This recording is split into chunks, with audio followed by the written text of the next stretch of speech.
All right, guys, welcome to Reverse Sweep. You're probably wondering, who am I? Who's this guy? Who's this handsome-looking guy that's on camera today?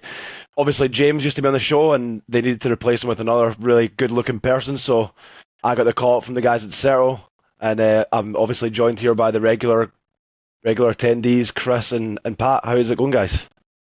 Good. We got our European counterpart to James. A great replacement.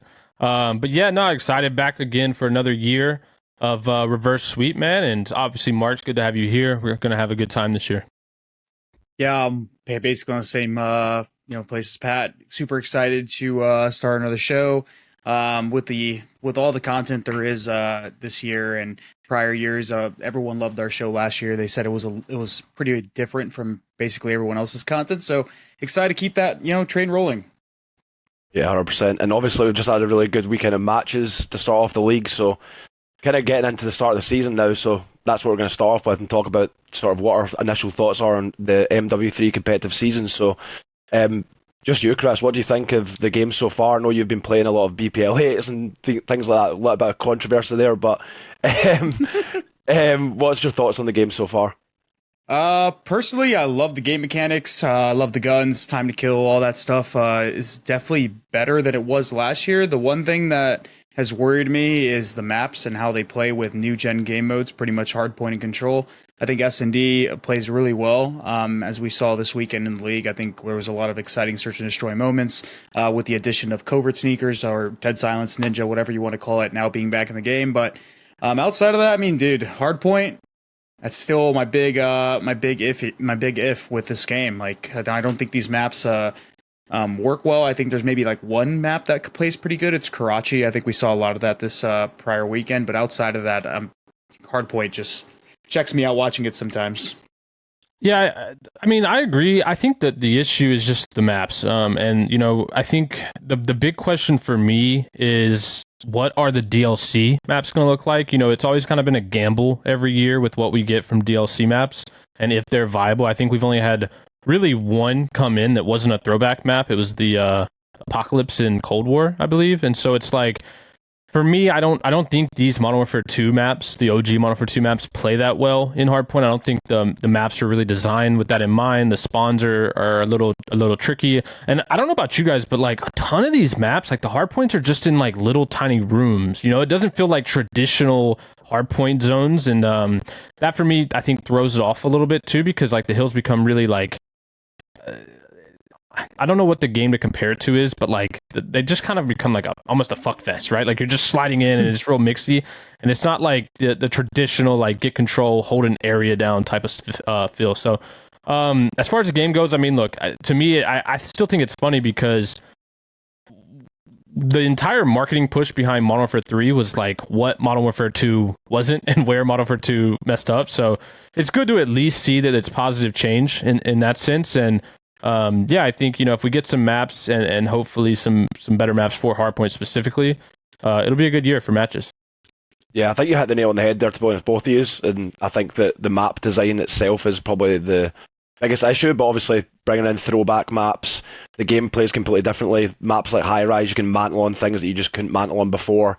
I think some of them do play all right, but I think for me, that's the same thing. It's really a big issue with the old maps coming back in. Some of these hard points, especially the high TTK, etc., it just plays completely differently. Like you guys played MW2 back in the day on these maps, and you were one bombing people across the map. You were running an ACR. People were getting spawn trapped from top helipad. It plays completely differently now. So I'd be interested to see what sort of DLC maps come in. I think DLC maps are always interesting as well, because I feel like it's hard to get a good gauge of how they play when you have sort of limited amount of time to test them as well. I feel like a lot of the time we kind of just brush past it very quickly and try and figure out the maps, and that's why the throwback maps previously on like Cold War, for example, were quite easy to introduce because they played fairly similar to like Black Ops 2. And they cherry pick like the best ones, right? Like you're getting raid and stand up, so that's always tough. And two, I guess another concern is how active. We know Sledge has been very like supportive and active thus far, much more than we got with Infinity Ward in the past, but I still think there's a lot of changes that need to be made in terms of like, I mean, Chris, we were talking about it a few days ago, like the zones in control, like their placements on some of these maps feel really random, and like I think, Invasion's a really good example of that we were talking about. It's like, why not just use the S&D bomb sites? Like, that's what was used in Demolition in Modern Warfare 2. Yeah. Like, those are good objective sites, and like, you can just flip back to the natural offensive defense spawns. And I feel like they tried to just get creative to change it, but like, I don't think that's a necessary thing that had to been done. I think it would have worked going the simpler route. So I'm wondering how active Sledge in general will be in making some of these, like, what we think is pretty simple changes just to make the overall gameplay better. Well, they managed to flip an entire spawn, I think, in the latest patch what the pros are not on for one of the maps. I think Subbase, like the offense and defense spawns got completely flipped.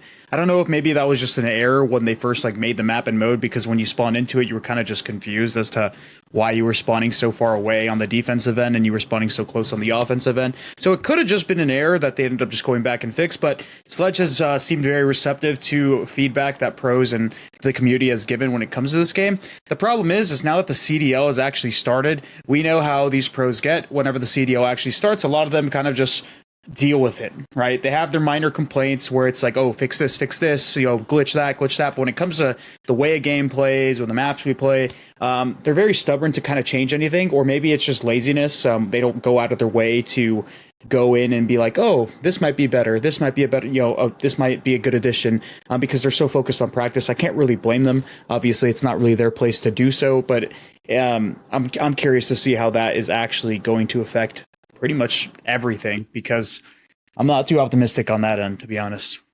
Yeah, and like you said, this weekend we're playing on the previous patch, and just from my experience watching practice and stuff like that, on this game on the new patch, since it's came in, you're going to see a big flip on some of these maps in terms of how they're played. Subbase, I'd say, is the one that's changed completely.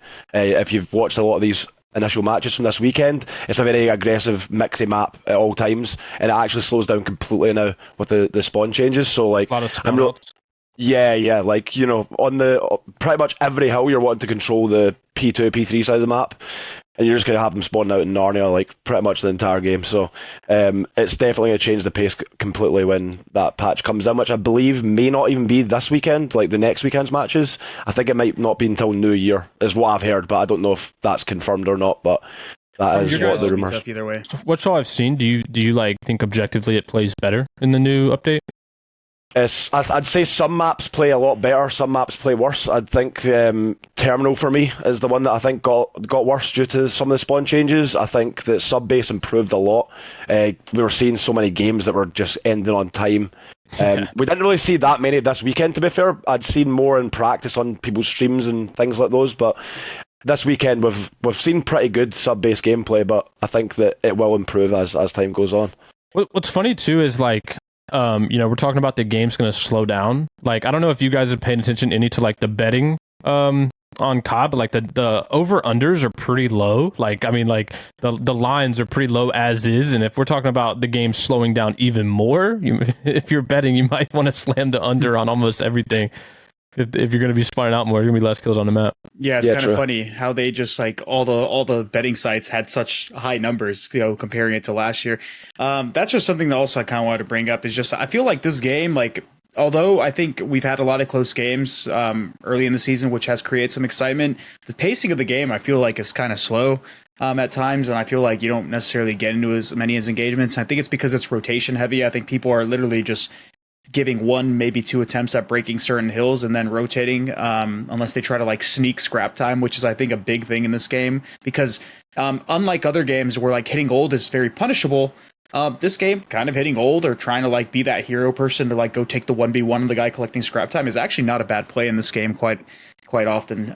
But yeah, the pacing of the game, at least in Respawn, not a big fan of it. Subbase is probably the only map that is very like super engagement heavy. It's exciting to actually kind of watch POVs, people get in the mix more, but I think they actually kind of turned that down a lot now. I used to see when I played 8s like a lot of SMGs, and now it's like sometimes having an SMG out is like detrimental because you can't actually like get a pick on like a break. So I don't know. I'm not a big fan of the pacing of this game. S&D in this game is fun though.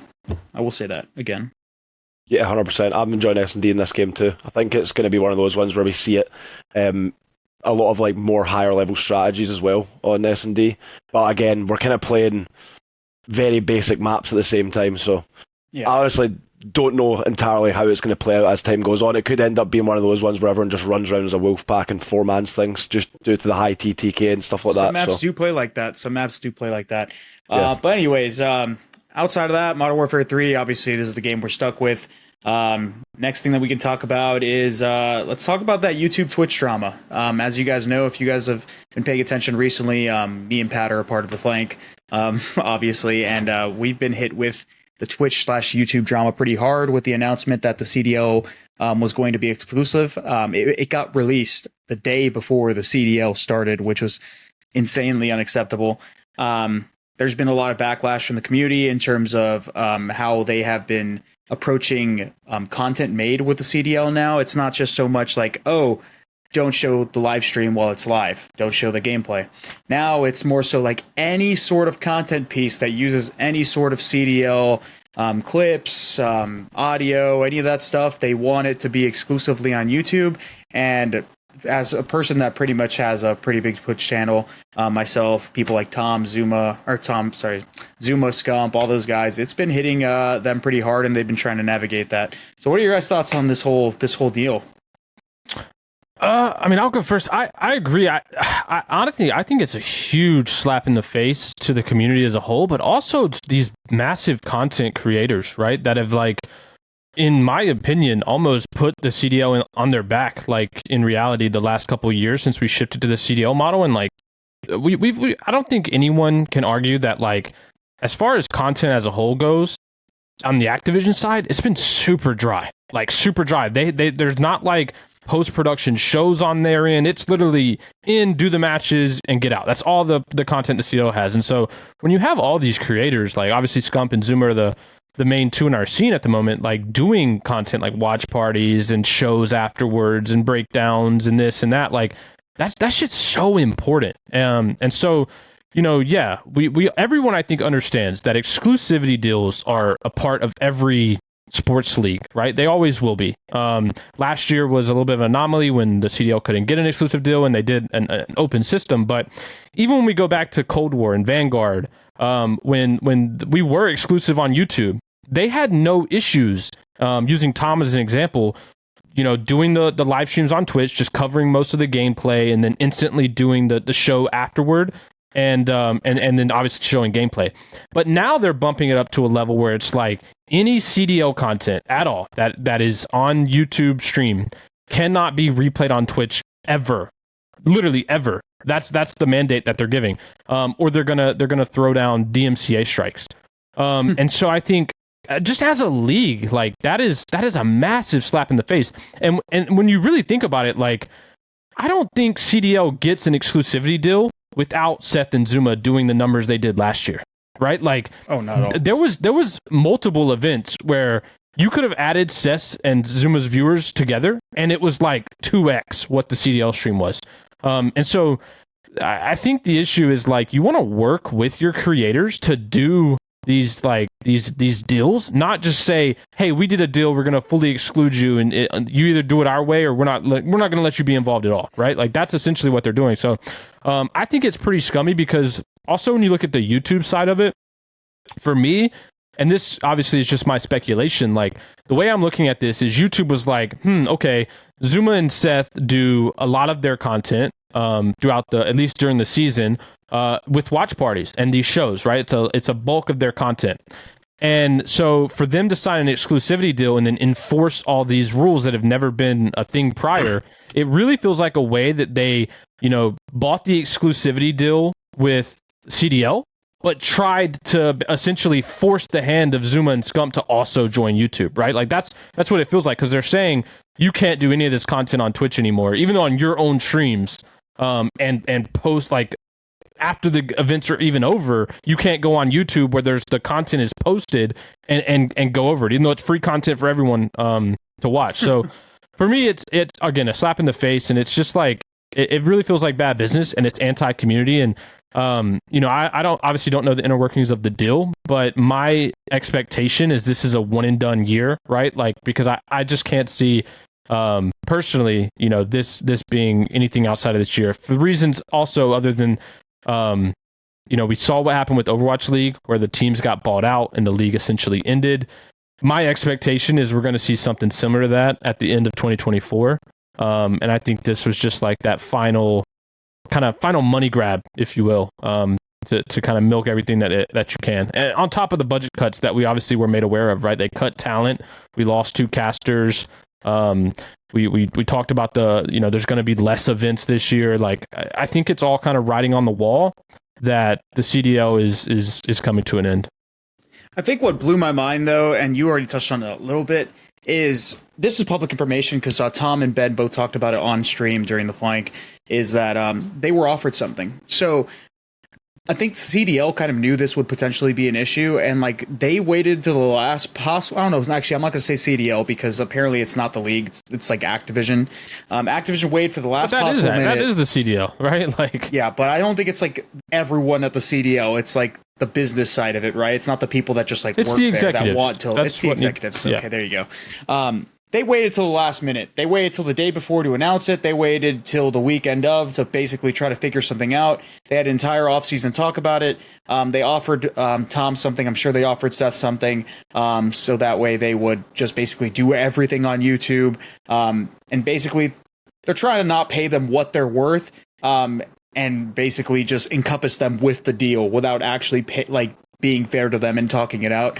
Maybe that thing changes, but obviously, I don't know, with how Activision as a company, their reputation, it's just, I don't know, man. It's just looking grim. I'm really hoping that at the very least, we can go back to what our original plan was with the guidelines and still being able to do content with Twitch outside of actual watch parties, because that was the best system that we could have possibly had outside of just being on Twitch. Yeah. I just wanted to say one thing, like, I fully understand how exclusivity deals work, and I think, if the expectation is while the stream is live, right? Like only while it's live, you cannot broadcast on Twitch. I think that's fair. Like that's what we have to live with the exclusivity deal. But the problem that I think is how far they've pushed this past that, right? Like now you can't do any content whatsoever. That's just not okay in any sense of for the community. Yeah, and I think that, like you have hit the nail on the head, we have a situation here where it almost feels like whoever is in charge of these business deals, we don't know, I guess, people are saying CDL, Activision, whoever that may be, it doesn't necessarily matter. I think the biggest issue that really the community's having here is it seems almost at this point like the CDL are waiting till the last possible second to announce all these things so that the backlash of any of the bad news that may be coming out there is very minimal, because then we're switching quickly into the matches and it's like a more of a distraction. I feel like a lot of these situations, and even looking at challengers as well, same thing. I think that it's been kind of clear to see that these things have been figured out for a little while now, but it seems like everything's a very last minute. We're seeing teams cutting budgets, and obviously the CDL as a whole is cutting back in a lot of different situations, so it's definitely concerning, I think. And like you said, I think that we have a situation here where you have a valid reason to not want teams to, or streamers, content creators, whatnot, to stream the matches live. Well, obviously YouTube's got an exclusive deal, but at the end of the day, what is the harm in doing this post content? There's gameplay really none. Breakdowns, yeah, exactly. There's really no harm, and I think that that's the thing that doesn't really make sense. There's a lot of decisions being made that just don't make sense overall for the health of esport, and I think that that's pretty much everyone's concern across the scene. So yeah, I mean, hopefully things pick up, but we've seen years and years of, to be honest, poor decisions being made. So I'm not too optimistic about it. I mean, too, at the end of the day, like, even if the CDL, right? And when we say the CDL, we're talking about like this closed circuit system, these franchise spots. Even if this format ends, I think competitive COD's okay, right? Like competitive COD has been around long before the CDL, and I think it'll be around long after the CDL. The big thing for me is just like getting out of this like forced sports model, right? That they tried to basically force from these executives that honestly were just out of touch with esports as a whole. And we've seen it. To me, it's just been an experiment over the last 5 years, at the expense of the community, right? Like the one big thing too that I hate is like, and you guys have been to events the last few years. These events don't feel anything like what events used to be like, and I think that's the biggest disservice for everyone: fans, players, aspiring players, amateurs. Like that's the biggest downside. So I guess my take is, even if something happens with the CDL and we shift to a different format, going back to, maybe more traditional style, I think competitive COD is here to stay and will always be fine. So I don't want to, I don't want to be like all doom and gloom, like, oh, I want the CDL just to end. I think there's another side of it that people aren't understanding, is that there's a life for competitive COD outside of the CDL. And I think that life is better for everybody involved. Yeah, with that being said, do you think this is the last year of the CDL, or do you think maybe it's got another year, or what do you think the timeline looks like for that?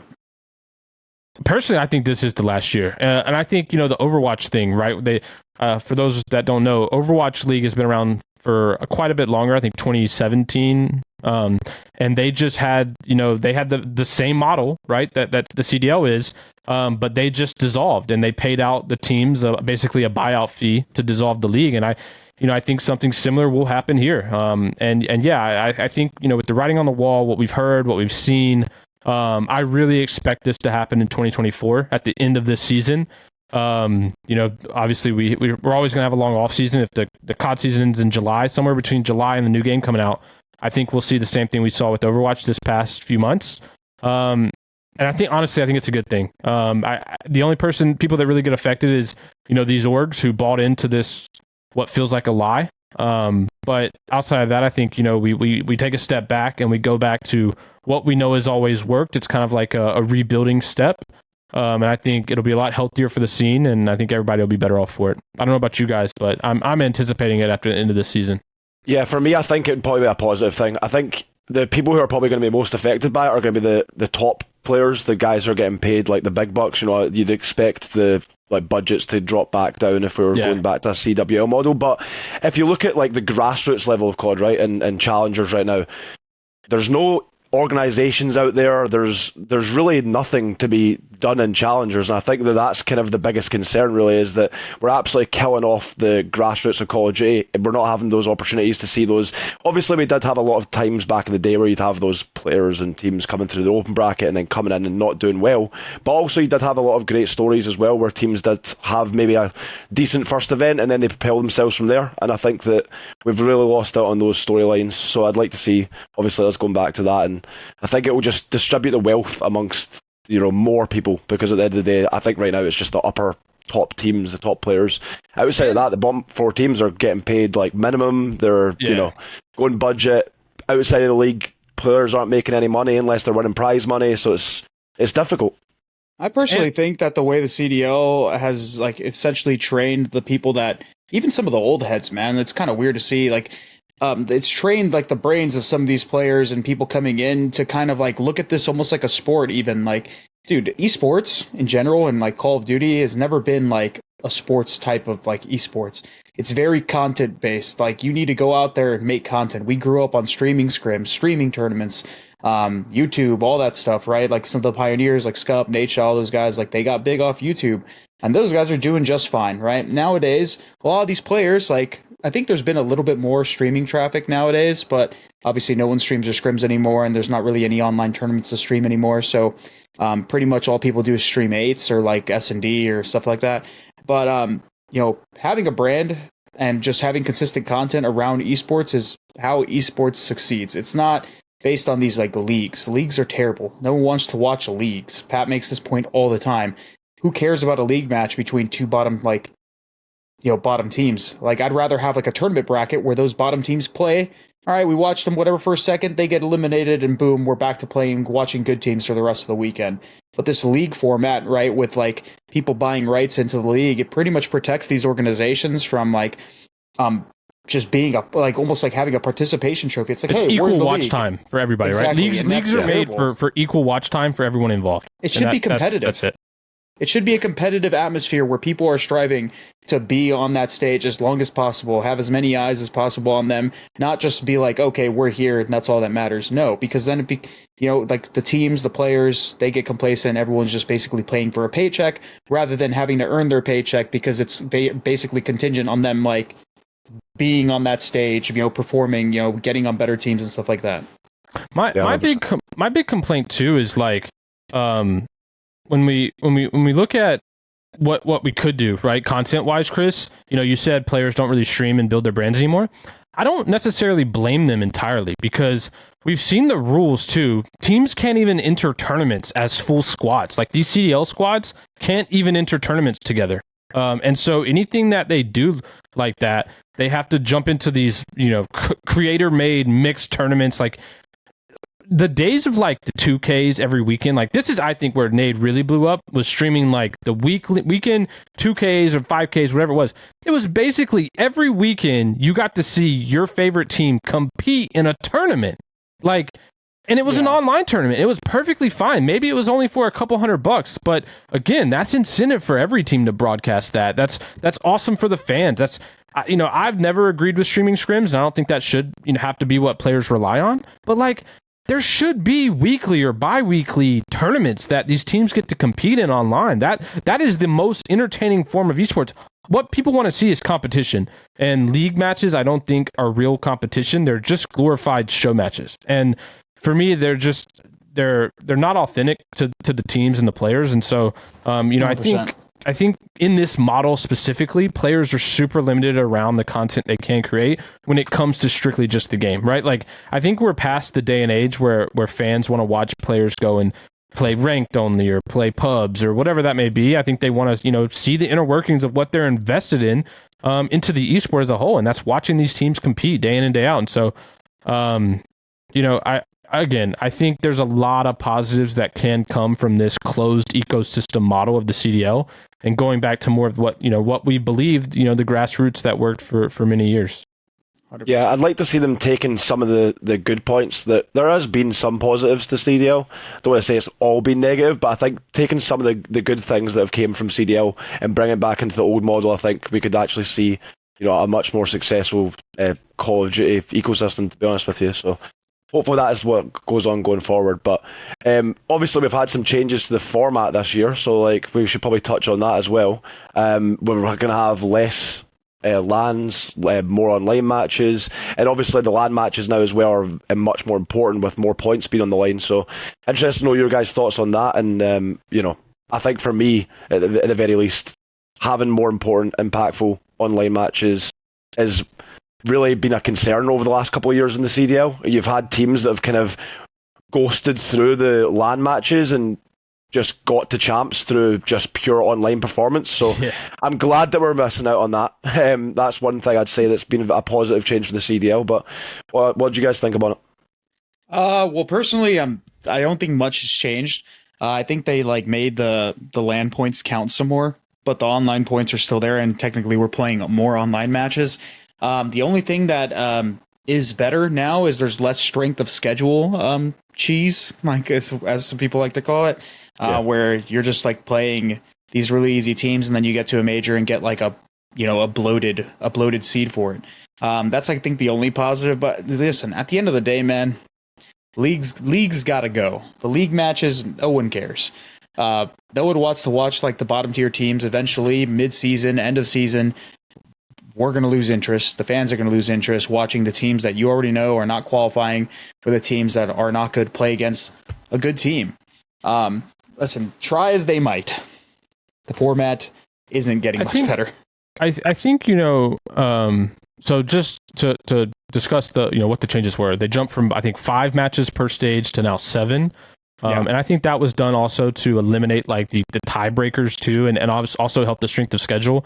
But yeah, the big issue was always that last year and the years prior, the league matches were only exciting for the first weekend and maybe the second, right? After that, the standings were decided, and you didn't really have a reason to care, because you're also going to get to the point where it basically just becomes, oh, well, it's a top team versus a bottom team. And we know those matches are snooze fest, especially when we look at, how the talent is divided in the league now. And so, I mean, that I think is at least a positive, but the big downside is the lack of events, right? We cut the events back by I think 1. We have 1 less major, but with that now we also, it affects challengers, right? The pros are getting 1 less major, and then the challengers are potentially getting 2 less majors. And so obviously there's a cost to put on challengers for these teams that run these home events.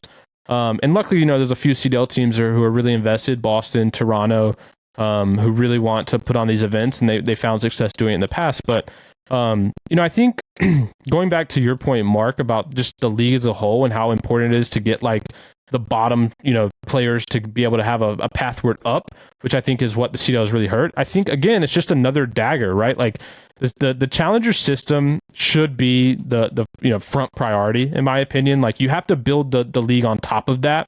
And right now, I think, year after year after year, challengers is getting more and more and more shafted. And, we've seen obviously all the orgs pull out of challengers because there's no way for them to break into the league. And so, like, even if you talk about profitability, all they can really rely on is having a player sign who becomes a star and then just praying that one of these top teams want to buy them out. And I mean, shit, we haven't even seen buyouts in the actual league, right? Like, especially the last couple of years, but even before that, like, if you look at the CDL as a whole, I think I can name like 3 buyouts that have actually occurred while the CDL has been a thing. So, yeah, I think that really sucks. And especially, I think the challengers ecosystem as a whole, with game battles closing down, and now it's rumored to maybe be like working with FaZe. Like, there's just so much uncertainty, and I think that really hurts.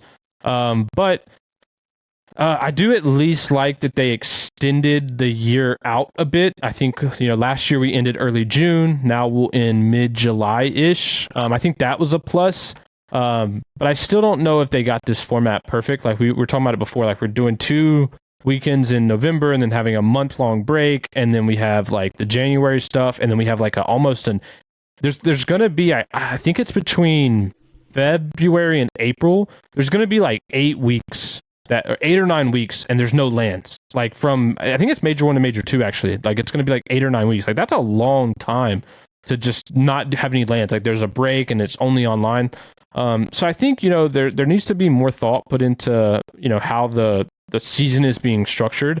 I think it's better than last year. Last year was really rough, but again, that goes back to the complexity of, having these CDL franchise teams that are responsible for putting on events in their own cities. And that's something, again, that not in a CDL model, I think benefits the entire community. I personally just don't think we need a 6-month off season. Yeah, like, no, I agree. That's insane, but we don't need that kind of rest. I mean, I'm not gonna, this guy thinks he's on the team, the Wii example, but you get the point. There's just no reason. I mean, typically off seasons were like a month and a half max. Like that's basically like most of the time we were having events in October, and then we had events all year pretty much. I felt like like it was literally like I remember in I think 2 games. It was the end of Ghost and the end of Black Ops 1. The event for the season prior was after the new game came out. Yeah. So I think that as a whole is really important to get right. I think there's no reason, especially in esports, to not run the event season year long. And so, I really hope that changes, because this last off season was the longest thing ever. It was legit 6 months of nothingness. I mean, it's been basically 6 months since we ran a reverse sweep. Like, think about that. Like, that's a long ass time. So I really hope that that also can whether the CDL stays or goes, I really hope that can revert back to having a longer season. 100%. Yeah, no, 100%. I think that, like, looking at the AW year, for example, I think we had an event the first week of the game, then it's like the very last week of the game, we've still got events, like the World Finals, or whatever it was called. Yeah. We had like 16 events or something, like something insane. Yeah, that was wild though. That was like CS level. Yeah, but those are the days, bro. That's like the fun. I think Call of Duty just very much grew up on a tournament like environment where people want to see tournaments, people want to see high stakes environments. I mean, hell, like ESL, like I think CS:GO does have like ESL. It's like a league, but like that's not all they have. They have a ton of tournaments. Well, they have so many vendors that run stuff. Exactly, I think that's the benefit that they have. That's like what I hope Call of Duty goes back to, because I mean, I still remember the days of UMG and MLG and Gfinity and all sorts of stuff. I think that would be the best case scenario if we ended up going back to something like that. It'd be awesome. Yeah, I mean, thinking of all those events back in the day as well, all the traveling, great times, to be honest. Great times. A lot of travel. Anyways, with pretty much all that stuff out of the way, all the off-season stuff, all the CDL announcements, let's actually dive right in to the actual CDL matches. We got a couple new teams here. We got the Miami Heretics, a new team, new organization, and I guess, well, who else is I think G2 got involved with Rocker. They pretty much like took over the V1 brand, and then we got North Carolina, now the North Carolina or the Carolina Ravens, is it? Do they have North attached to their name? Yeah, but theirs wasn't too much of a big change because they were already based in Charlotte, right? Like they just relocated their franchise. It's not like a new group. Like Heretics is a brand new group, and so is now G2 taking over all the rocker stuff. But we got some new faces, both players and organizations, obviously. Yeah, exactly. So with the start of the season, man, we had some great matches this weekend. Who impressed you guys the most out of all the teams that pretty much played this weekend? I mean, we only seen them for one game, but I was really impressed by the Miami Heretics coming in the first match, going up against, albeit not a top 4 team in Carolina, a team that was getting a lot of props, especially at the start of the game and how they're performing in scrims. I know they had put a lot of effort in. They were one of the teams that were coming in and scrimming on day one. And I think for me, like, you've obviously seen a bunch of these players on Miami Heretics in the league previously. I've worked personally with Vico, with Lucky and Metals when I was in Toronto. So, like, I know those guys well, and I think that for me, one of the issues when I was always coaching them, maybe not Vico, because I think his English is very good. I think when you put these guys in an environment where they're able to communicate and be in their like native language, I think that allows them to actually perform at a higher level. Because I just do think it's one of those things. It's always a bit of a barrier when you're bringing these sort of players into these English-speaking environments, and some players take to it fine, some players don't. And for me, I think that they look very similar to the Miami Heretics of old, like on Black Ops 4 and whatnot. They're obviously very similar roster, with Vico now being on the team. But apart from that, I think that they're playing very similar, you know, very much on top of each other all times, always in trading positions. And from everything I've heard from different coaches and players in the league, I think that they're performing really well in scrims too. So for me, seeing them coming up and winning 3-0 against a team that isn't a bad team whatsoever, in my opinion, in Carolina, I think it was a great start for them. What about you, Pat?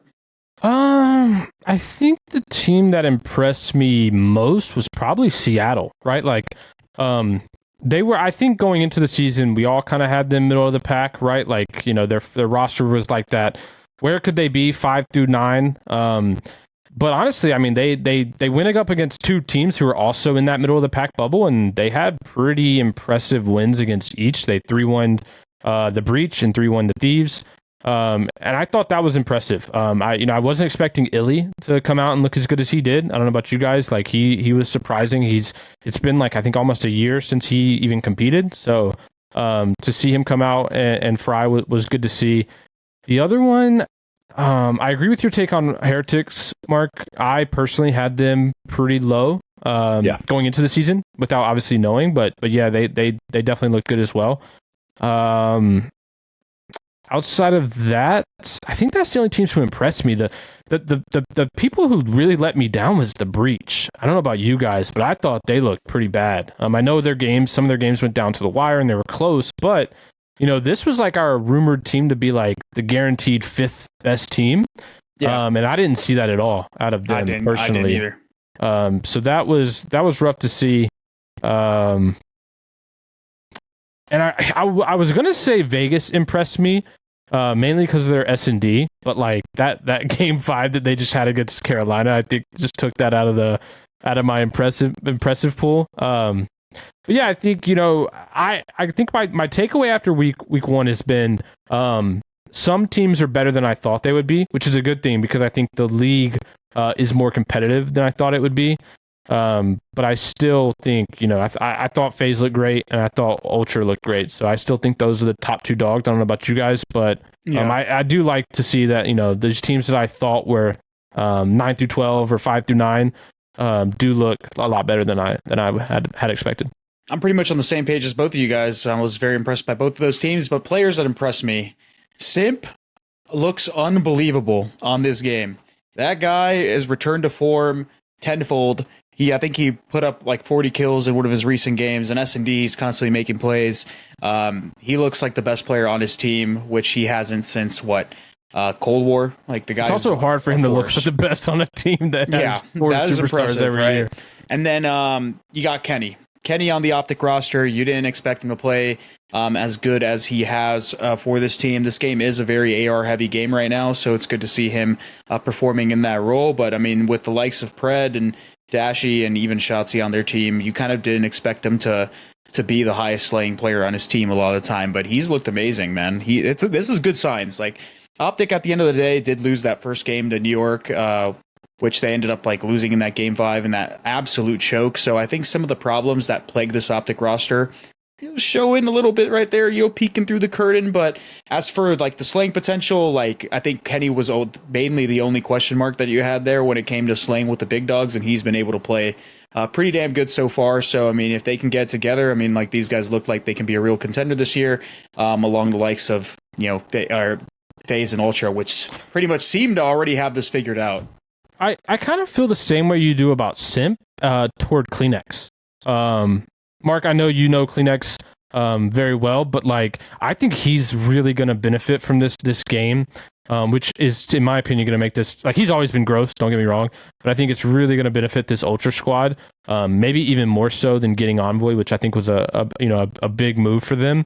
But in that first series, he looked disgusting. Like, I would say he almost impressed me more than Simp, just because of how much he just like he had a masterclass in his series. I'm curious though what you guys think about LAG, because I want to talk about the series today because they could have literally had they've been up 4-0 against the Subliners, and then obviously that game 5 was kind of who knows what was going on, but like I feel like in both their series they got skill gapped, but they don't look bad. It's really weird, right? Like I feel like they're just getting out talented. So I'm curious what you guys think, because I don't know what to think of these guys. Like I'm confused. I think they are team friendship, but at the end of the day, like I think they trust each other and they know that the position they're in, and they all trust each other to kind of make the better plays, and they feel like they're a very closed off team where they're just like gonna work hard and they're gonna try to like their best to improve as opposed to some other teams that would just crumble and fall apart immediately after not seeing any sort of success. So I think like they have that going for them. But yeah, for me, they're pretty much getting skill gapped. I think they're choking a lot. They choked a lot in that New York series, but I mean, they're a pretty young team. Diamond Khan's only been in the league with that New York Subliners team and then pretty much hasn't seen it since. Assault's been in there. He's probably a veteran, and then Fame and Estrio are pretty much new faces of the league. Fame has not looked the best. I think he's thrown up 2 pretty stinky series. But Diamond Khan, he looks amazing. I think that guy not being in the league for this long was kind of a criminal, because I think he's a really, really good AR player, and he can play, with the best, even ever since he was on that New York Subliners roster. But I mean, do I think these guys are gonna be a top team or anything like that? No, but I think they could like maybe after a while maybe be like a dark horse, cause some upsets, maybe show some potential from some of their like superstar players on their team, or would-be superstar players, if you want to call them that. And maybe later down the line, if in the offseason, if these guys obviously turn out to be pretty good players, maybe people like Diamond Khan will get another chance to play with some better players, or maybe even Estrio proves himself as a really good SMG player. Only time will tell. It's not really too high on their roster. I mean, even though they're my friends, I'm not going to be biased, but at the end of the day, they're making do with what they have. A lot of people are going to give them flack because we know that ASIM, like Gunless, Kremp team, or whatever that was supposed to go through. And people are obviously big fans of those guys, but at the end of the day, man, like, who's to say that those guys would be doing any better? Like, they played against Toronto and they played against New York. Like, do you really think that ASIM, Kremp, and those guys would have probably won that series? But Probably not. That's why they're a confusing team, because they played against 2 powerhouses that I almost expected them to get smoked in both series. And the Toronto one I think was a super skill gap, but like that New York one was like, dude, they should have been up 4-0. Like, Mark, I don't know. Yeah. What's your take on the squad?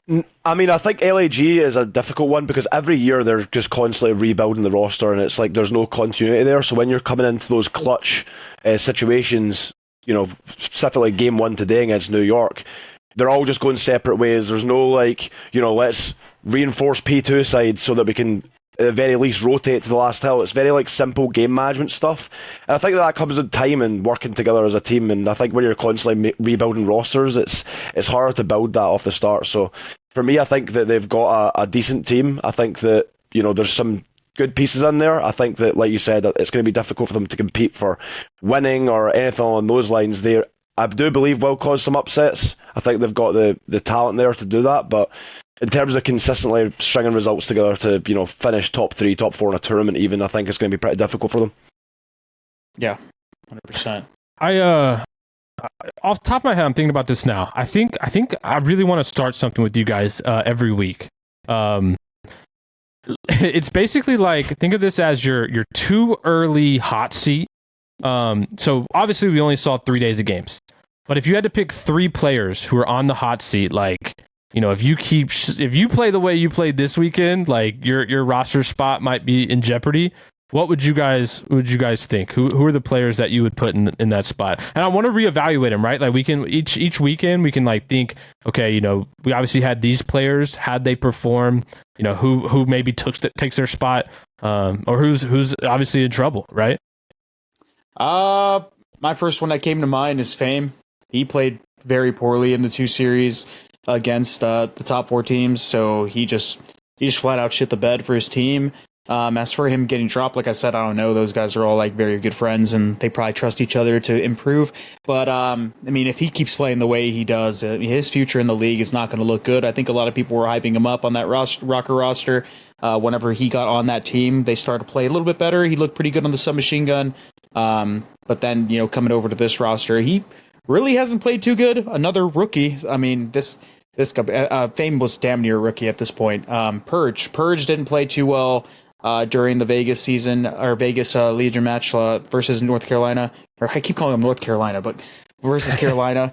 But he didn't play too well. I think he's a really good S&D player, but his respawns have been very lackluster, and he's a pretty young player, so he's definitely got a lot of room to improve. But like, we know that when it comes to being a rookie, your lifeline in the league is very short. A lot of people want superstars from these rookie players to instantly come up and turn up big, as opposed to you know, starting off slow and kind of having like a project where they get better and better over the years. And, you know, people don't want that. They don't got time for that. There's other rookies, there's other veterans still in challengers. So if you drop playing well, your replacement is knocking on that door. So those are the 2 players that I'm looking at right now. Yeah, I think for me, the one player I was really disappointed in the first weekend, I wouldn't necessarily say he's in the hot seat because I do actually rate him very highly, but Awakening, in my opinion, had a really disappointing weekend from what I'd seen. If you look at that roster on paper, specifically that match against Vegas and S&D, I think you're probably looking at Awakening to be one of their better S&D players if they're going to be able to string together results over a season, and he was, you know, very poor in both those games. So for me, I think Awakening had a bad weekend. Again, would I put him in the hot seat? Probably not. I think if you're looking at a team that's maybe going to make changes early, I think you mentioned it obviously at the start of the show, Pat, that one of the teams from this weekend you're most disappointed in is Boston. And I think if you look at Boston historically, they've been very like quick to make roster changes. So like, is that something that you'd maybe think about in terms of, you know, any of those players? I think you could probably see them, if they continue to not string results together, they're going to constantly evaluate different options. And I think that anyone at the end of the day could be replaceable in that roster at the current moment in time. Yeah, their team is just confusing to me. You know, granted they had some close series, but like I wasn't impressed by any one of them. And they also both they seemed wildly inconsistent. I think Snoopy was probably their best player across both matches. And I'll give Snoopy some slack because this is his first true season in the CDL. Obviously, he had a pretty impressive debut last year. But really, I was expecting Slasher and Priesta to, you know, they're both veterans, but like they're not like veterans that are like old veterans. They're just veterans. And I kind of were expecting them to come in and I think I said on the flank, like this was a prove it year to me for both those guys, right? Like they both got dropped regardless of the reason, right? Slasher's never really found a home in the CDL. Preston's also bounced around a little bit.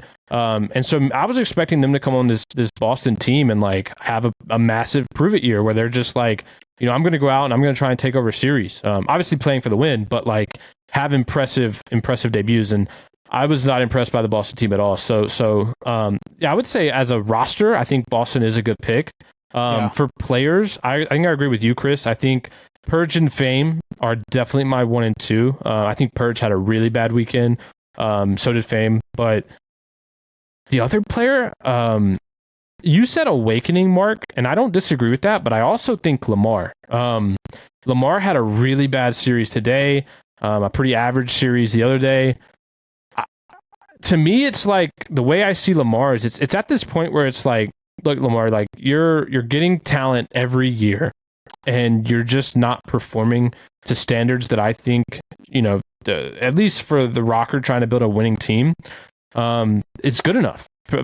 Period. I think Lamar needs to be more consistent as a whole. He's playing a main AR role. Every team he has does like a Betty school, whatever, like he's running the squad, but it's like, I think performance wise, he needs to step up. And obviously it's early, but that's kind of my watch for I guess that Rocker team in general, but definitely their ARs. I was not impressed by their ARs at all. G2 is an organization that literally chases W's in every single game they play. They are a big esports organization, so when it comes to making moves and potentially chasing higher tier players, or even just chasing those W's, they're probably going to make changes if they continue to suck. Boston at the is on that same page, and I think their new sub is Pentagram. I could be wrong. Yeah, he signed as a sub, I think he's a sub. So I mean, when it comes to making a roster change, if they're looking at transitioning their sub, it'd probably be either Snoopy or Cap, which I don't even know if that'd be a good idea, but I mean, he would be probably their immediate substitute in if they plan on even making sort of a change there. LAG also announced that they signed Flames, I believe. So it's worth mentioning that they have him as a sub on their roster. And that's actually Flames is an AR, and their two best players have been sub players. Or not sub players. Their two best players have been ARs. So it's like, I don't know. Unfortunately, that is weird that they signed an AR substitute instead of an SMG. Because most teams always sign the SMG substitute because it's the hardest role to fill, right? Because even if teams have good subs, like they never let them go. And they're also one of the harder roles to pull out of challengers, because most challenger players who are subs aren't like the impressive style of play. So yeah, I think the reason why they probably signed him as a sub is because I think prior to the original LAG roster with Diamond, Kremp, those guys, Gunless, right, that whole rumored roster, the DiamondCon's challenger team was Fame, Estriel, and Flames. So they pretty much just signed on their former teammate, because if, let's say, Assault is not, working well with them, is not mixing well with them, then they can immediately just transfer over to their would-be challenger roster, which maybe they feel they might have more chemistry with. However, it doesn't look like that is their problem, at least right now, but we'll obviously see how that develops. Anyways. One thing I wanted to mention before we skip on is just jumping back to the Lamar thing, because I have one argument against the Lamar situation. I think that realistically, Lamar has performed the same way for the last multiple seasons in the league, and when Rocker are signing him as a player, they know what they're getting from Lamar. Like, they're not really surprised here, in my opinion. He's kind of performing how he's expected to perform. Maybe not. Do you think that's good enough? No, I don't necessarily think that's good enough. I think he definitely can perform way better as in his role. There's a lot of players that perform at a much higher level. But I think a lot of teams just go to Lamar for that whole reasoning of, he's a leadership type figure, and I do agree with all those things. I've worked with Lamar previously. I think he is a good leader, but I think at the end of the day, you need to be able to get your kills to a certain extent. You need to be able to create openings for your teammates and all these sort of things. So I do think you need specific players around Lamar to have success, right? And I don't know if they've necessarily got that right now with this roster. So for me, I think that's the concern. I'm just really scared that their S&D is going to be poor again. Obviously, Lamar was on that Seattle roster that had a really poor S&D record at one point in time. They ended up getting it a little bit better, but that was off the back of like Pred, because Pred was absurd in S&D. Takeover Pred. Even though like the record was poor. So not really sure if that's going to transition again this year. We'll see. But pretty much talking about our disappointments here. Moving forward. Let's talk about Ultra and FaZe, man. Because Ultra and FaZe, you guys said that these guys are clearly the two most polished teams. I don't really know when we're going to see those teams play, but I'm very excited. You were talking about Kleenex, man, and Kleenex on this game. You said he looks like he's going to be him again. You want to know what was crazy when we talked about that, and we were talking about how he's very good at these higher TTK games. Now that I think about it, does the rival not remind you guys of like the SOG? Like, it's very just like spray, like fast fire rate, like just get in your face type of SMG. And I feel like, again, that is a gun that, players like Simp or even Kleenex would thrive in. Yeah. That's a good point. I didn't think about it like that. I guess too, like, we've talked about the maps, right? Like when we first looked at these Modern Warfare 2 maps in general, and I know we're playing different game modes, but they're very open, right? All of them. They're very open. And like, that makes a sub's job much harder than it otherwise would when you have like the maps last year. Like you basically had a building every 5 feet that you could be in. But these maps are open; they're open laned, and so I think subs who know how to play their lives and like really, really be a nuisance are really good, and I think that's why Simp, obviously Kleenex. Like I think that's a big reason too why they're succeeding with the fact that there's higher health because they're able to do that more often. Obviously those guys are straight shooters in any COD they play, probably some of the most straight shooting SMG players, but as a whole, I mean, both these teams just look dominant to me. I know FaZe went game 5 with Breach, but map 5 was pretty convincing, but I just, as a whole, I mean, like, I feel confident watching both of them. Like, no matter who they play, I feel like the game, it almost feels like the game is always in their hands. Like, they're controlling the pace, the tempo.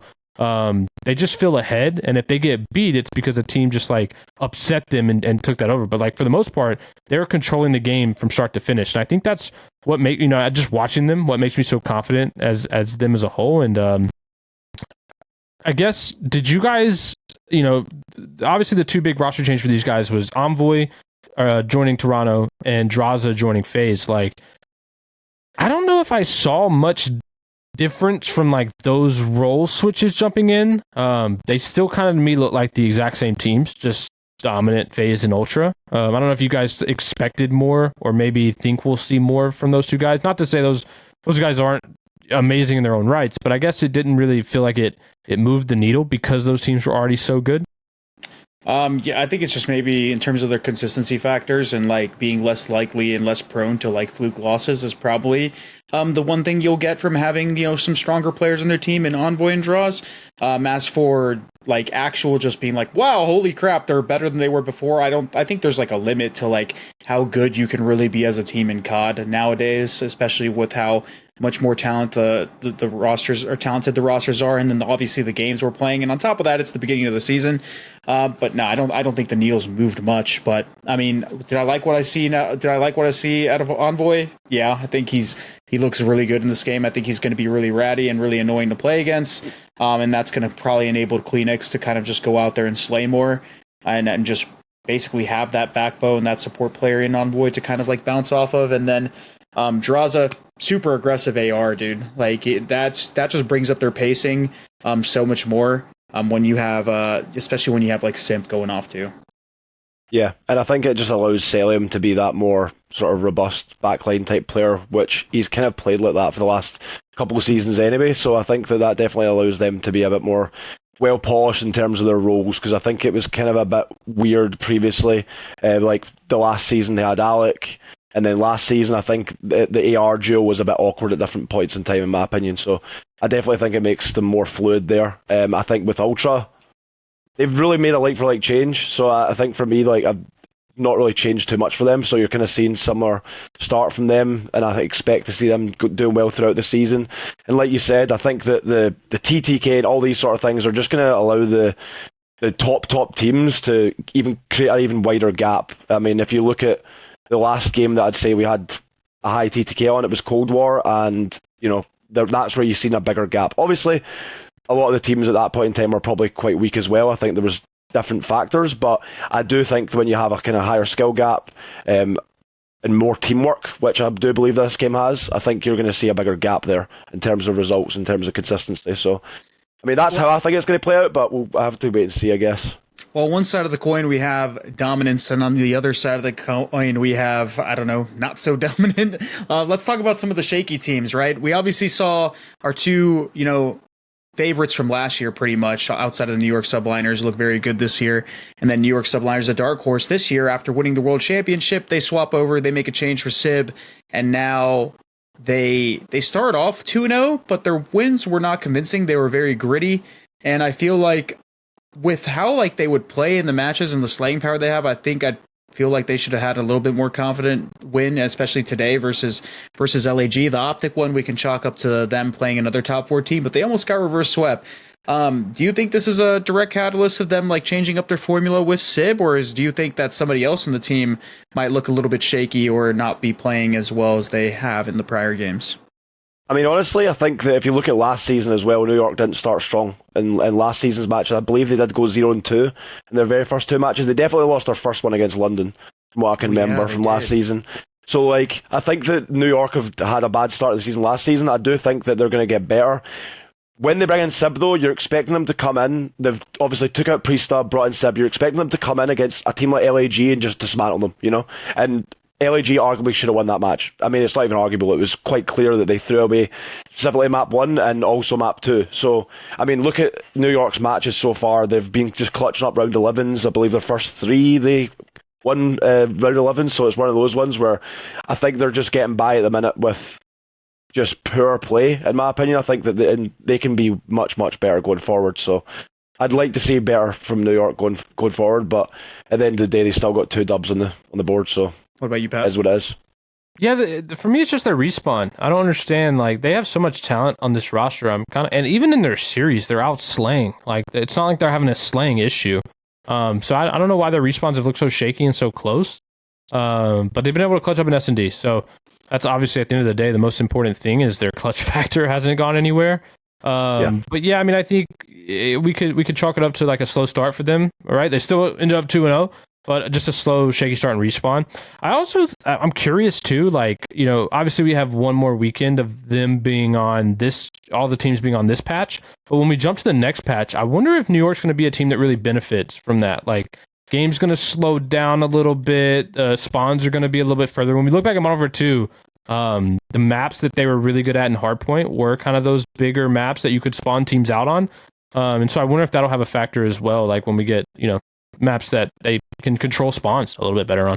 Yeah, it could. Yeah. They could be a little bit more methodical. But, I mean, the one player that I'm going to look at here is obviously the new addition, Sib. I think he had a really good series in that OpTic series whenever they won and they clutched up during that those final maps. But then today versus LAG, he just looked very poor. Even though HyDra was pretty much playing with multiple controllers and a broken controller, Sib still not having the best results. And, I mean, going up against LAG, which people predict as a bottom team, having him drop those type of stats when he is known as a very slay-heavy player is maybe not so worrying because they did win, and I still think obviously he's got a lot more in the tank in him, but it's just something to look out for because you bring this guy on to kind of be that pop-off player, and if he's playing like that against a team like LAG, then I don't know.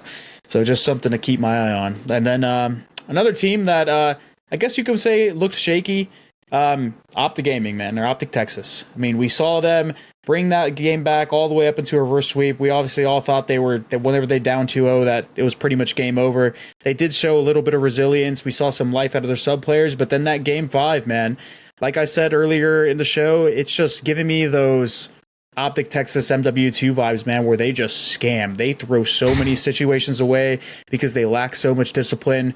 We are very nitpicky on the flank with some of their plays, specifically that round round 10 was it, where they got the 2 first bloods and they were pretty much in a position to win it.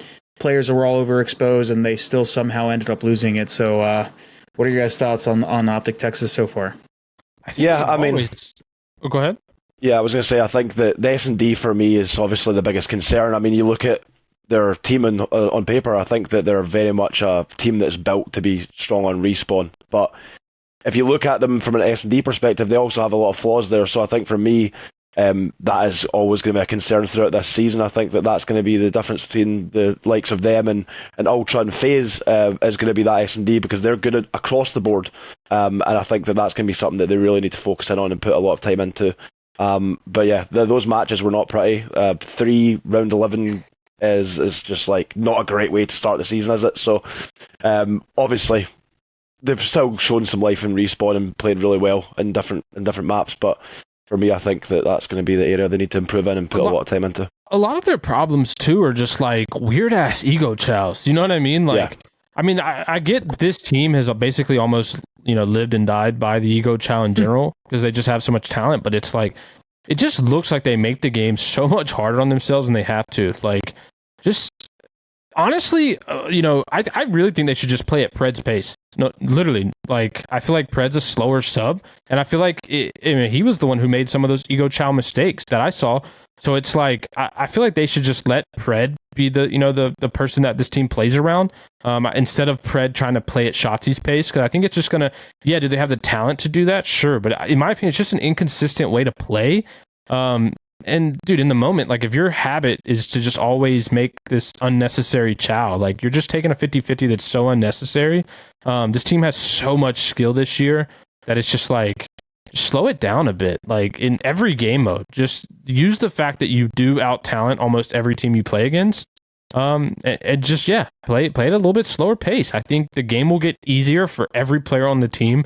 There'll be less like communication errors. I think we saw one earlier too, the other day, where it was like that 2v3 or 2v4 where Shotzzy was like in hall and Kenny was top white, and like Shotzzy chow but Kenny didn't chow. It's just like they just need to slow it down. I think it would help them immensely across the board.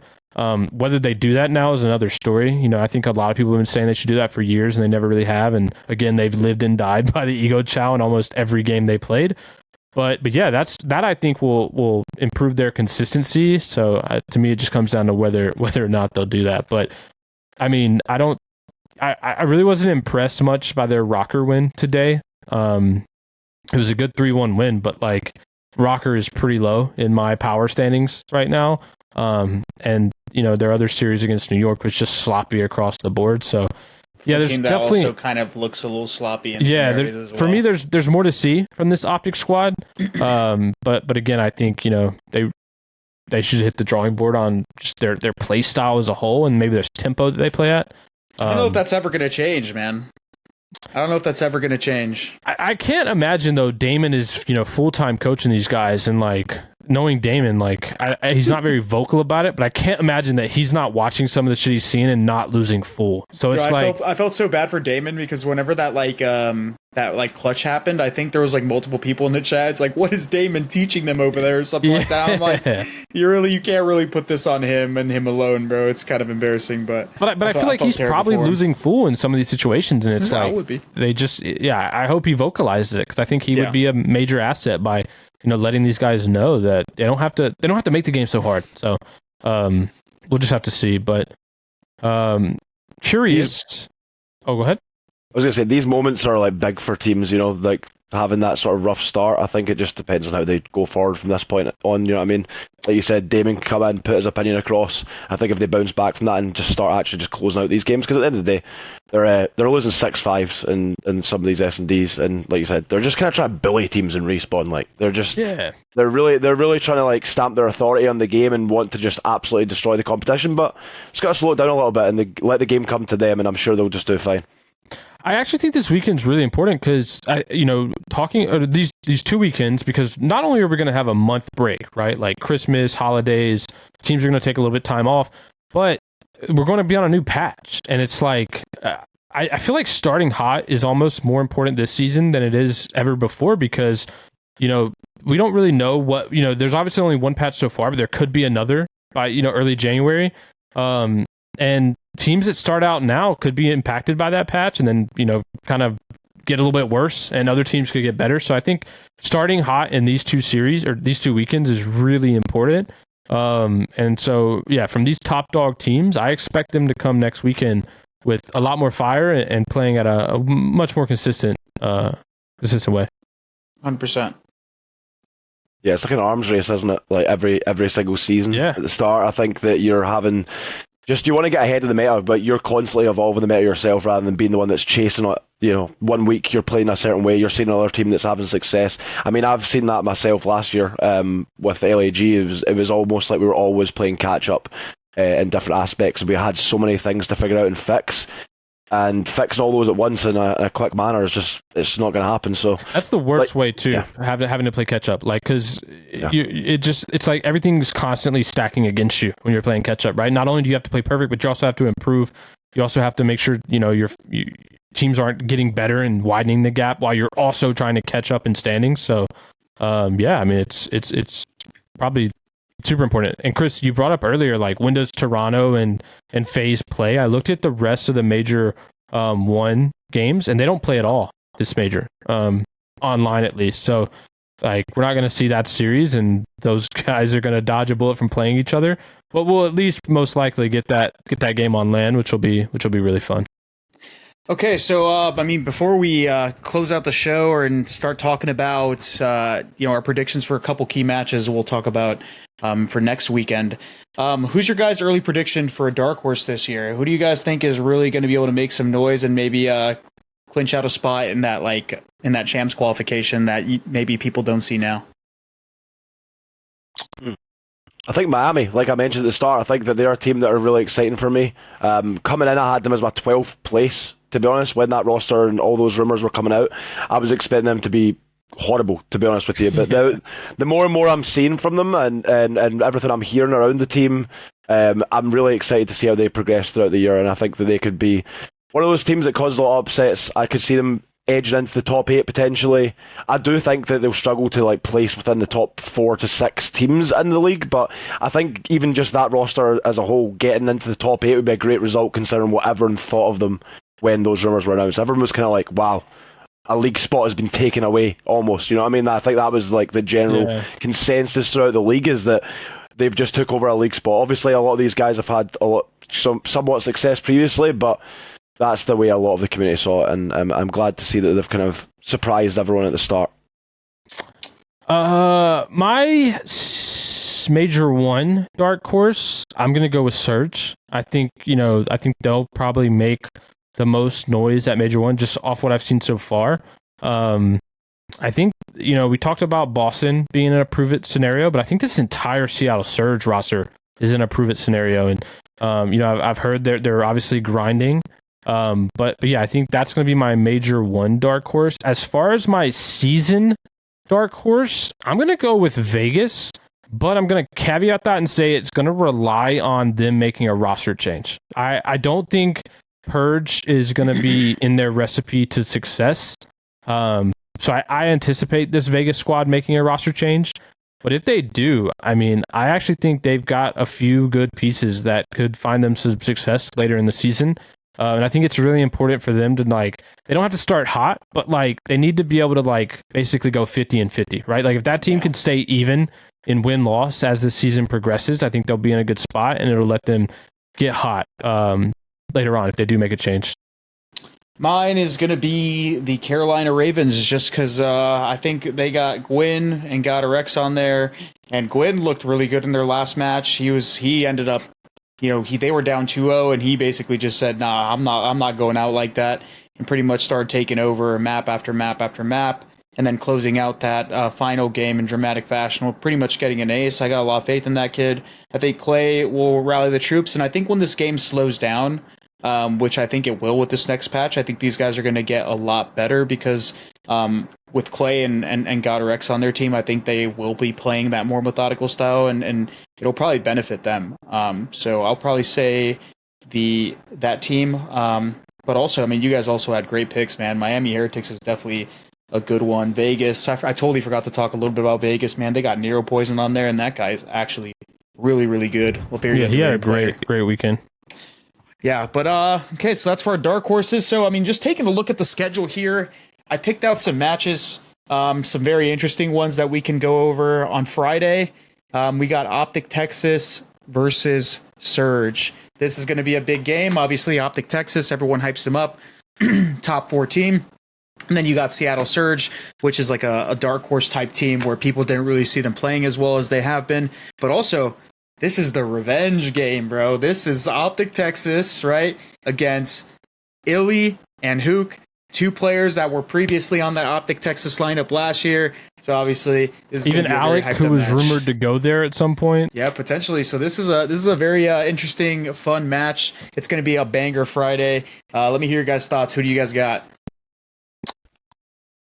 I got Ellie taking over. I'm going for that shout. I mean, LA. No, Ellie, sorry. Oh my god. Sorry, the Scottish accent came through there. I'm like, what? Yeah, that's always one that gets Americans all the time. Is 100%. But anyway, I think he's going to come in the redemption match. I mean, how many times have we seen it over the years? It just always bound to happen, isn't it? So I'm just going to go with that and just assume that they're going to come in hot. I think that if OpTic have any hope, they need to obviously close out S&Ds. as I've been saying the entire night. So I think that's one of the things that you're probably looking out for. I mean, you could see OpTic winning the series as well, but I think that Seattle have been putting in a lot of time and effort, and I think that they are going to obviously look to start off the league strong, and I think that they've had 2 fairly tough matches to start off with, and they've obviously handled them fairly well. So if they were able to start the league 3-0, I think that would be massive. So yeah, I'm gonna back the boys of Seattle. What about you, Pat? I'm gonna go Seattle Game 5 though. I think OpTic's looked rough in search, and unless they have a bounce back S&D, I think I'm gonna take Surge in this one because I'm confident Surge could still a respawn against this squad. So I'm gonna go with Surge Game 5. I'm actually just curious as to like what maps are going to be playing in this series, because I know we saw OpTic play Terminal, so we know that they will allow that into their map pool potentially, and I know OpTic plays, I think, a decent amount of Karachi S&D from so far what we've seen, and I think Seattle also will play that. This is going to come down to if Seattle can win a respawn. But obviously with Seattle, I think the reason why they look so good during this last weekend is they got Terminal S&D and Terminal Hardpoint pretty much on lockdown. They won that map both times that they played it versus both teams. It was pretty much an auto, like 2 maps. I don't know if people are going to play them on it. I think if OpTic knows what they're doing and they watch VOD, they probably don't play them on those maps where they play to hard counter them. Otherwise they'll probably lose. That being said, I'm probably going to take OpTic here just because I think OpTic will be a little bit more prepared, and Seattle might not get the maps that they're probably used to winning against other teams this time around. That's just my take. Another series that I was looking at, this isn't really like some insane series between like 2 top 4 teams or anything like that. But this is kind of just one to look out for because, again, Miami Heretics is a team that you specifically, Mark, have been talking about as that upset team. This next weekend, they have a potential to go 3-0. They have a relatively, I think, easy schedule. I think the first game that they play on Friday is going to be against the Vegas Legion, and Vegas Legion, although they did look pretty good in Search and Destroy, by no means are they like going to be some dominant team, so that is obviously a winnable game. And then I think I picked Miami Heretics versus Rocker because Rocker's a team that I think, although people didn't rate them as like a super hot team, more so that they have a lot of slaying power, and that potential is there where like people are like, okay, maybe these guys could be that middle of the pack team, while Miami was kind of looked at as like a non-threat. If they're able to win that Vegas Legion game or even just come in against Rocker and like beat these guys, then I think people are finally going to start to see these guys as like, okay, vamos, we got to be careful going against these guys. Obviously, if we're one of those middle of the pack teams, we can't sleep on these guys. So who do you guys got? Heretics or Rocker? Heretics to the moon. Heretics to the absolute moon. They're starting off 3-0. I'm buying that ticket. Yeah, 100%. 100%. If you're I'm all in. You're all in. I hear that. I mean, dude, like they got. Yeah, you're right. That like these are the best 2 teams they could have hoped for. This is a good start for Vamos if they can pull this off. So I think. Honestly, I'm more confident that they'll handle the Rocker, to be honest. I think that Vegas one is going to be a little bit questionable for me. Vegas looks really good in search so far. Yeah. So I think they'll beat Rocker, but that Vegas one is going to be the determination whether they go 3-0. And if Heretics are like top 3 after the first 2 weekends of the CDL, everyone's going to be like, damn, like, what happened? I mean, dude, almost everyone had them as like, if not bottom 4, like at the bottom of the middle of the pack. So I mean, they're just such an uncertainty, right? Like we haven't seen some of these players back in the league. Like the only person we recently saw was Vickle, and Vickle looked good towards that tail end. He was actually playing really good with an AR, right? People saw him switch over to an AR this year, and they're like, what the hell? AR, Vickle. But anyways, yeah.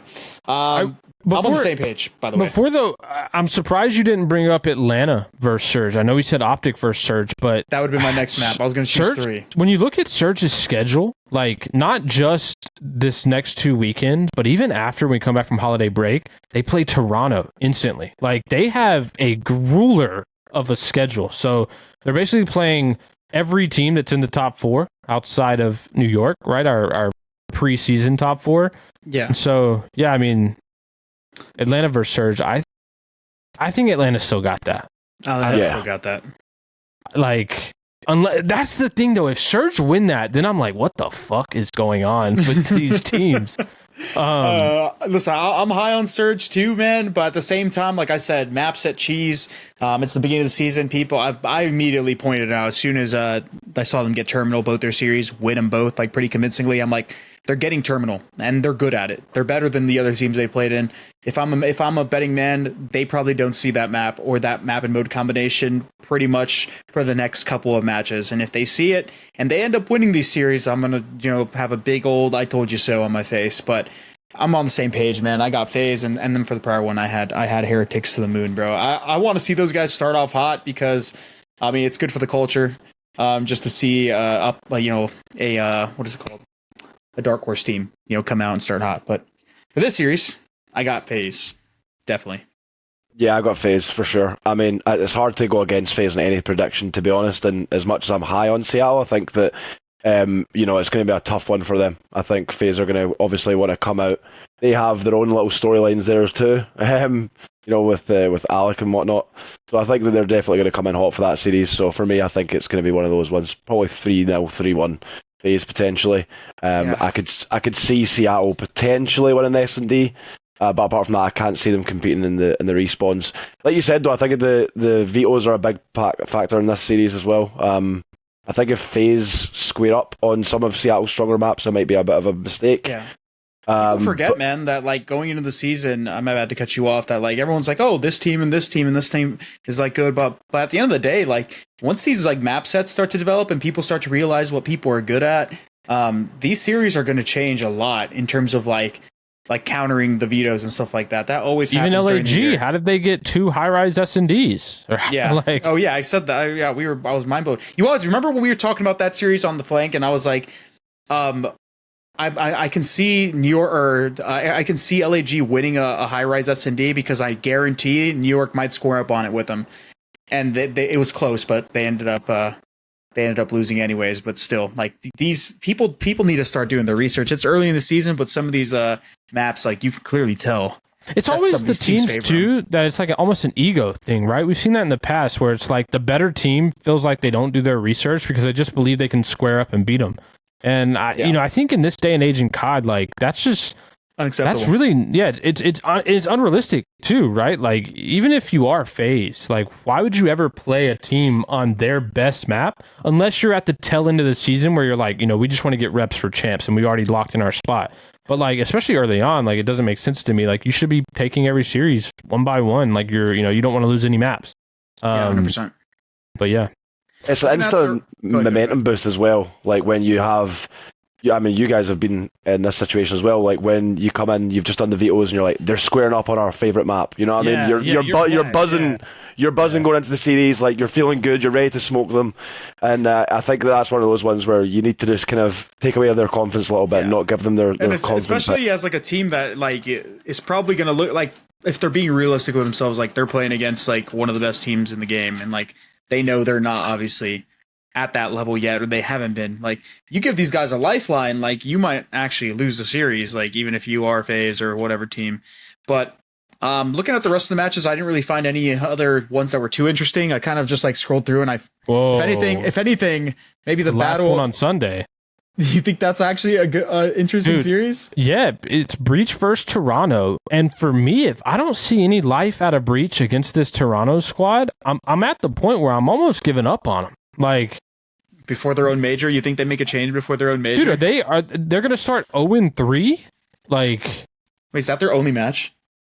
No, they play Thieves. Prior. Yeah, they play Thieves. Wow, which is a coin toss is a too. battle of the burgers right now too. That's what I'm saying. Like, dude, like there's a world where they could be 0-4. Like that's again, Toronto we think is a top 2 team, and I want to see some life out of Breach. And I think against Toronto is the best time to do it. Show like you're not rolling over and dying. They definitely got to get a win on the board next weekend, or whether it's against LA, which I think they'll probably have an easier time against, or Toronto, because otherwise this is going to get scary, especially going to their own major. We also got the Battle of LA coming up. There's maybe like a couple interesting matches. If anything, I feel bad for Ravens going into next weekend because they got to play Ultra then OpTic, literally back-to-back days. So I mean, we'll see how that goes for Clacers and the boys. But anyways, I mean, that's pretty much all we got to talk about for this weekend, unless you guys have something else to add on to it. No, I'm good, man. I just want to say thanks for having me on my very first show. It's been a pleasure. I've enjoyed it so far. I think it's many more to come. It's obviously great chatting to you guys and picking your brains about Call of Duty. So really enjoyed tonight. So yeah, thanks for getting me involved. We're in for a good year, gents, and as you guys as well. I'm going to reiterate this. We talked about it every year last year. We're always open to discussing things that you guys want to see. So be very active in the comments. We have a lot of cool stuff planned this year.